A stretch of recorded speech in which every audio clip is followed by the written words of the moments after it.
Hey everyone, and thanks for jumping back into the Equityverse. Today, we're going to talk about the S&P 500 accounting for the money supply. If you guys like the content, make sure you subscribe to the channel, give the video a thumbs up, and also check out the sale on Into the Cryptoverse Premium at intothecryptoverse.com. Let's go ahead and jump in. So this is something we've been tracking for a number of years. The money supply, the S&P 500, and how the both are useful for understanding the other. But if you look at the S&P 500, it had this 20% drop, and now it is in fact at new all-time highs, showing once again why whenever the stock market does drop 20%, usually it gets a pretty nice rally, right? It doesn't always lead up new all-time highs. Usually, eventually it does, but we got a 20% drop, we had a nice rally, and we're still in it. And we also talked about how this drop here by the S&P 500 basically swept the low of the S&P from the year before. And I'm not going to do it in this video, but there was a video that we did where we showed the prior times where the S&P 500 sweeps the low from a year before, and usually it gets a nice rally on the other side of that sweep of the low. And so now, I think one of the things to consider is, can we use the money supply to get insight into what's going on with the S&P 500? Right? Because it continues to grind higher. And again, the reason is because markets don't need a reason to go up. They need a reason to go down. And if you look at the unemployment rate, it's basically just been flat for a year. In fact, in July of last year, I believe, the unemployment rate was at, or I guess this was, July. So the data would have been released in August. But in July of last year, the unemployment rate was at 4.2%. And it's still at 4.2%. Again, I don't know where it's going to come in this month because, again, I'm making this video before a lot of the labor market release data. But you can see that the unemployment rate hasn't really moved a whole lot. And when the unemployment rate is steady, the markets tend to go up.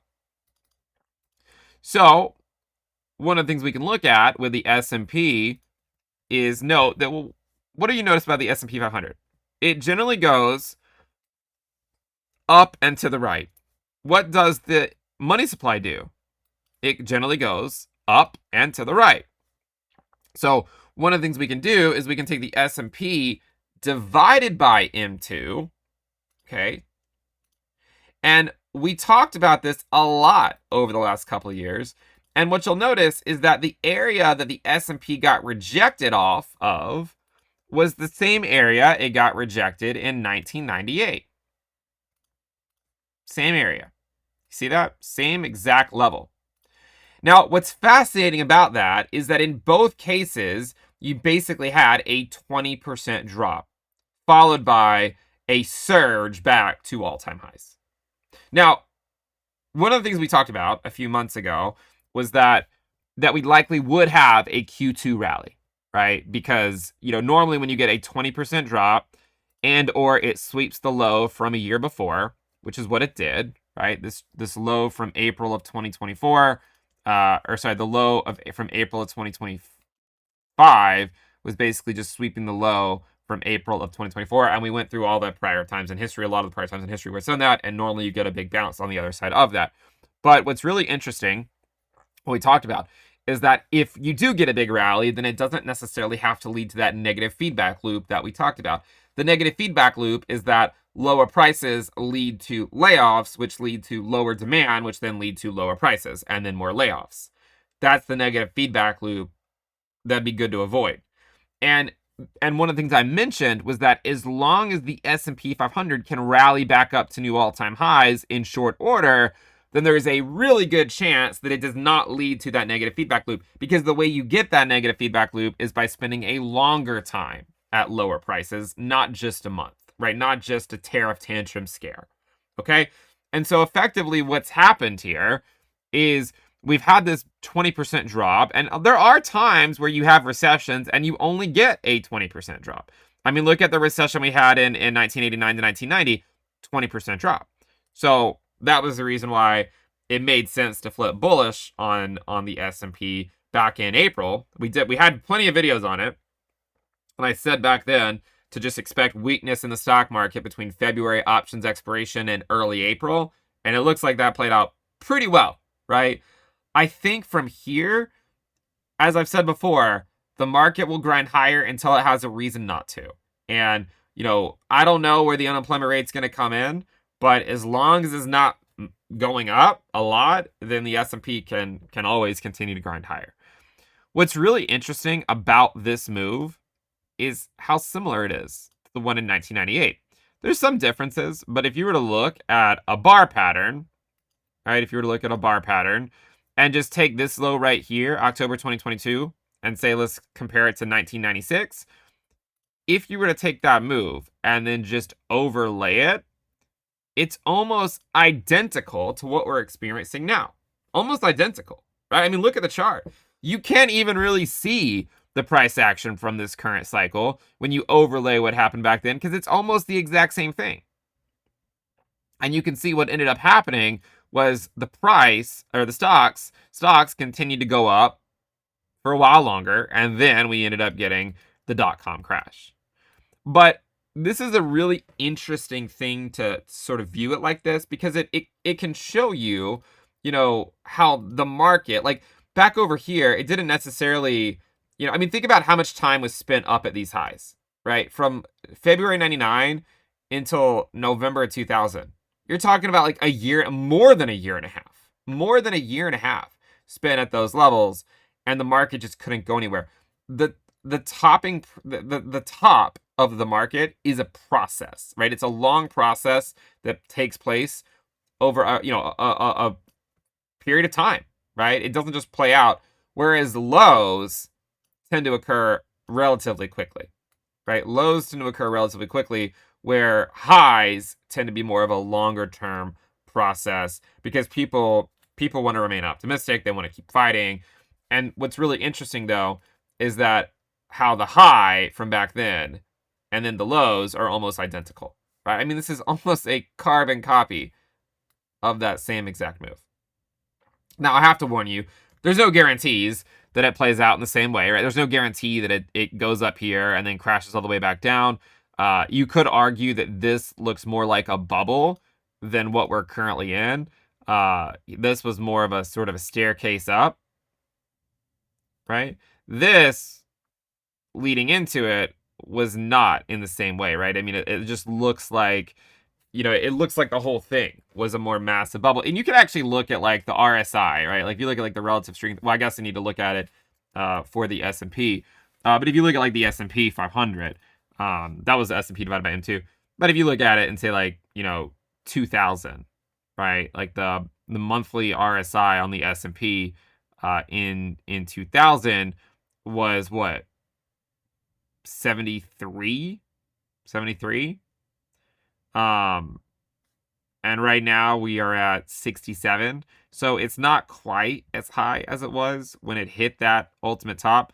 You can also see that the monthly RSI was basically putting in lower highs for a while before it led into that crash. You could argue that something similar is happening now, but the problem is that this stuff it takes years to play out, right? I mean, good luck making a prediction about it, because even if you do, the chances that you get it right are relatively low. This stuff just takes years to play out, right? And even in the 50s and the 60s and the 70s, you can see all these lower highs on the monthly RSI. Right, and the stock market just sort of stalled. We had like a lost decade. So what I'm sort of arguing right now, right, if I actually get to the point, is that the stock market likes to go higher until it has a reason not to. And back in the dot-com era, when it finally did roll over and the market accepted the recession, it wasn't until the unemployment rate was really higher than it is right now. So you could look at 1998 and see what was going on with the unemployment rate with that drop. And that's one of the differences, right? You had this drop in 1998. We just had this drop right here. What are the main differences? Well, in 98, the unemployment rate was in a macro downtrend. We've been seeing the unemployment rate go up. You might say, well, if the unemployment rate's going up, then why did we recover to new all-time highs? Well, you could argue that even though the unemployment rate has gone up, it still is not really at the levels, it still has not reached the levels that it reached in 2001 that really induced the recession, right? Because back then, the recession didn't start until the unemployment rate was, where was it? Let's go take a look. So you can see the recession back then started in, sort of March, April 2001. And by that point, the unemployment rate was at, what, 4.3, 4.4%. So, I mean, we're not there yet, but maybe by the time I release this video, we will be. I don't know. But you could argue that the reason why the market has shrugged it off so far this cycle is because the low was so much lower than most of these other lows, right? Like if you look at the low from the .com era, the lowest that the unemployment rate really ever went was 3.8%. This cycle, it went all the way down, to like 3.4, which is basically as low as it's been since 1969. So it is an important consideration to make. And so I just wanted to provide an update because the S&P divided by M2 has been a pretty good indicator, for where you'll find these local tops and then where you would find the local bottom. And if you guys go back to the last few videos we did on the S&P 500, we covered this exact move, right? A 20% drop to that level. And here's the key thing, as long as the unemployment rate does not keep going higher, then the stock market can always keep going up. But whenever that changes and the unemployment rate starts to break higher, then it likely will start to lead into a negative feedback loop. You, nor me, nor anyone else on this world knows exactly when all that's going to play out. But it's a process to watch, right? It's a slow process to watch. For me, how I navigate the S&P, I just DCA low expense ratio index funds and forget about it for 30 years. I know that sounds boring, and I know you're probably like, well, that's a cop-out, but that's what I do, right? That's what I do. I don't pretend to know exactly how this thing's going to play out. I just try to take advantages of drops when they come, and a 20% drop is good enough for me, to be a buyer. If we come back down, so be it. We come back down, and we'll deal with that when it happens. But just an interesting way to, sort of view the markets. And hopefully this has been useful to you guys. Hopefully this S&P divided by M2 stuff has been helpful. We'll continue to cover it, especially if it continues to track. My base case is that it's not going to be the exact same thing from 2000. It could do something completely different, right? I mean, maybe it stalls out and then everyone thinks we're going all the way back down here, and then we just, we pull back and then we go even higher, right? Who knows? But I would watch this chart, because if the S&P divided by M2 can break through this level, then it leads you into the idea of a potential distribution phase to sort of end the cycle. In the short term, I would still watch this level to see if it breaks through. Like it hasn't actually broken through just yet. And I guess there's always a chance where it gets rejected again, comes back down, and then tries again, right? Maybe you get sort of a drop into Q3 or something, and then we simply try again later. But that is something to watch. And the reason I keep saying, for the people that keep saying, well, why do you keep saying Q3? Like, why do you keep saying that? The reason I keep saying it is because I've seen so many times where, like, when there's a drop in March, there's also a drop in August, okay? And I don't really want to go through all the different examples. I mean, I spent a decent amount of time looking at this stuff a couple of months ago. But just to give you guys, like, an example, like in 2000, when there was a big drop, where was it? Let's see. So this was a drop in a Q3, right? And then this drop over here was also a Q3 drop, right? So it seems to be that Q3 tends to be sort of like a bad time in the market. If you go to like the 08 era, you had a drop into March, and then you had a rally to new all-time highs, and then another drop into August. So the reason I keep saying like August is because that was always my blueprint in my mind. When I said, at the beginning of the year, we said weakness between February OPEX to early April. And that's basically what we got, right? And then after that, we said Q2 rally. Now, I'm thinking that there will be some weakness in August. But that doesn't mean it has to manifest itself in the stock market immediately. I mean, in July, the stock market could still slowly go up for all we know, right? In fact, there's still a lot of volatility supply. You know, the VIX has remained elevated. I mean, it has been coming back down, but you could argue that the VIX could continue to float lower here. Some of you guys are going to ask me to perform TA on the VIX. I'm not going to do that, right? I would never, suggest that, that is a smart thing to do. But with the VIX, I think the higher chance for it to actually go up again is probably not until August, September timeframe, if I had to guess. But anyways, guys, that's going to wrap it up for me. Thank you guys for tuning in. Make sure you subscribe, give the video a thumbs up. But again, check out the sale on Into the Cryptoverse Premium at intothecryptoverse.com. I'll see you guys next time. Bye.